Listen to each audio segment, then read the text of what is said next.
Assalamualaikum warahmatullahi wabarakatuh dan salam sejahtera.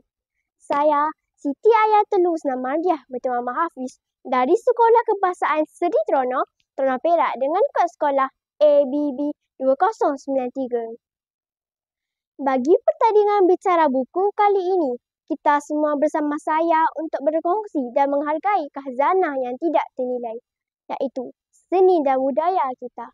Untuk julung kalinya, pada waktu ini, buku yang ingin saya kongsikan kepada para pembaca semua bertajuk Kesenian Budaya Malaysia, hasil penulisan Muhammad Fakhrul, terbitan Pena Intellect Enterprise pada tahun 2023. Ia mempunyai 56 muka surat dan merupakan buku-buku dalam liputan TV PSS. Malaysia adalah sebuah negara yang kaya dengan kepelbagaian.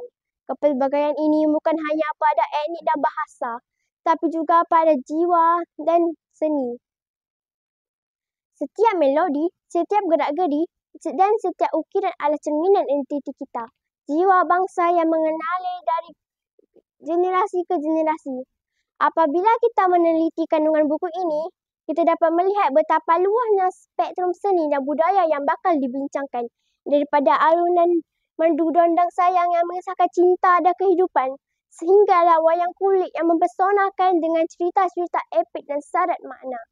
Tidak ketinggalan juga semangat kebersamaan yang terjemah dalam boria dan dikir barat, yang bukan sahaja menghiburkan, tetapi juga menyatukan masyarakat melalui irama dan lirik. Setiap bentuk seni ini mempunyai naratifnya sendiri, membawa kita melintasi zaman dan memahami akar umbi peradaban kita. Dan tentunya, tarian, seni tari secara umum adalah bahasa universal yang melampaui batasan kata. Kita juga akan menelusuri keindahan tarian tradisional Sarawak yang memukau dengan gerak-geri yang kaya dengan simbolisme alam dan spiritual, serta keunikan tarian tradisional Sabah yang mencerminkan kehidupan dan adat resam masyarakatnya yang pelbagai. Seni dan budaya bukan sekadar hiburan semata-mata. Ia adalah cerminan sejarah kita, pengikat silaturahim antara kaum dan jabatan yang menghubungkan kita dengan masa lalu. Ia mendidik kita tentang nilai-nilai mulia, tentang toleransi dan tentang keharmonian.